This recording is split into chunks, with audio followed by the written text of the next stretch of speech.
चलिए अब हम शुरू करते हैं यूनिवर्सल गेट से। बेसिक गेट्स हमारे कंप्लीट हो गए हैं, अब हम पढ़ेंगे यूनिवर्सल गेट्स। तो यूनिवर्सल गेट्स हमारे 2 टाइप्स के होते हैं, नैंड गेट और नॉर गेट। तो फर्स्ट हम लेते हैं अपना नैंड गेट। अब इन गेट्स को यूनिवर्सल इसलिए बोला जाता है क्योंकि इन्हीं गेट को अकेले ही यूज़ करके आप और भी गेट्स बना सकते हैं, तो वो हम बाद में पढ़ेंगे। अभी हम जस्ट एक नैंड गेट का और नॉर गेट का प्रैक्टिकल इम्प्लीमेंटेशन देखेंगे। तो ये सिंबल है नैंड गेट का। नैंड गेट क्या है? एक एंड गेट है जिसके आगे आपने एक नॉट लगा दिया है तो वो बन जाता है नैंड गेट। तो एक एंड गेट का सिंबल जो डी था वो उसके आगे नॉट गेट का एक बबल लगा दिया है, तो ये सिंबल बन गया हमारा नैंड गेट का। इसका जो लॉजिक परफॉर्मेंस होता है वो y = a × b का बार। ये बार का मीन्स होता है कि अपोजिट लेना, इन्वर्ट लेना। इसको हमने देखिए एंड गेट से भी शो किया है कि ये एक हमने एंड गेट लगाया है, उसके आउटपुट को हम एक नॉट गेट में डाल देंगे तो जो आउटपुट मिलेगी वो हमें नैंड गेट की मिलेगी। तो सेम इसमें जब 2 इनपुट्स दे रहे हैं हम तो इनपुट कॉम्बिनेशन हमारे 4 बनेंगे क्योंकि 2⁻² = 4।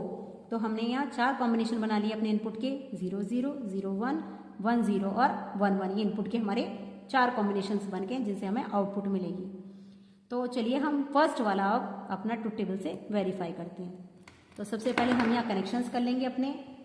ये 2 इनपुट्स हैं जो हम अपने नैंड गेट पे अप्लाई करेंगे। Input A, this is input A, और नेक्स्ट है ये हमारी इनपुट बी, और यहाँ से नैंड गेट की आउटपुट मिलेगी हमें अपने आउटपुट इंडिकेटर के ऊपर। ये देखिए, तो जब दोनों इनपुट्स 0 हैं, अब हमने देखा ना इसका लॉजिक एक्सप्रेशन क्या है, y = a × b का बार। बार मीन्स अपोजिट। तो जब a हमारा 0 है और b हमारा 0 है तब दोनों का प्रोडक्ट तो 1 होगा, सॉरी 0 होगा, लेकिन उसका बार जब हम उसका बार कर देंगे तो इसका 0 का बार हमें मिलेगा 1, क्योंकि 0 का अपोजिट क्या होगा 1। तो हमें फर्स्ट इनपुट 1 मिलेगी। तो यहाँ देखिए हमने दोनों इनपुट अपनी 0 की हुई है तो हमें आउटपुट क्या देखने को मिल रही है 1। फर्स्ट स्टेप हमारा वेरीफाई। अब हम सेकंड स्टेप पे आएंगे। जब हमारा a 0 है लेकिन b 1 है और इसका इन्वर्ट आप करेंगे तो देखिए क्या आएगा, 0 × 1 = 0, लेकिन उसका बार है तो आउटपुट क्या मिलेगी हमें 1।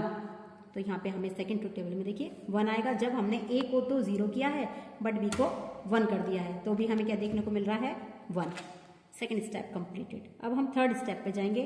a हमारा 1 है, b 0 है और दोनों का बार, तो 1 × 0 0 और उसका बार हो गया 1। तो देखिए हमने a को 1 कर दिया, b को 0 कर दिया, तो भी आउटपुट हमें 1 मिल रही है। ठीक है, 3 स्टेप हमारे हो गए। अब हमारा लास्ट स्टेप, a भी 1 है और b भी 1 है। जब a भी आपका 1 है और b भी आपका 1 है और बार, तो देखिए 1 × 1 1 होता है, लेकिन उसका बार करेंगे तो 0 आएगा। तो हमने दोनों इनपुट 1 कर दी तो आउटपुट देखिए आपको क्या मिल रही है 0। अब ये तो हम डायरेक्ट नैंड गेट से हमने अप्लाई किया। अब अगर हम इस नैंड गेट को एक एंड गेट और एक नॉट गेट से बनाएं तब आउटपुट भी वेरीफाई होती है या नहीं होती, ये हम चेक कर लेंगे। तो सबसे पहले ये जो दोनों इनपुट्स थी आपकी वो हमने दे दिए एंड गेट पर। ये हमने इनपुट्स एंड गेट पर अप्लाई कर दी हैं, ये देखिए।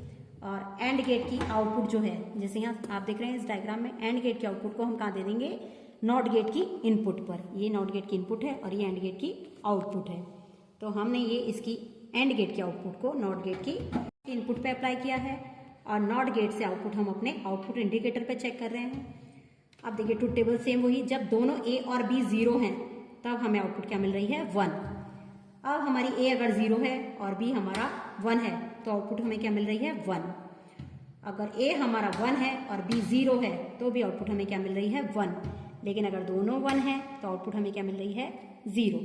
तो इस तरीके से आप एंड गेट और नॉट गेट के कॉम्बिनेशन से भी एक नैंड गेट बना सकते हैं।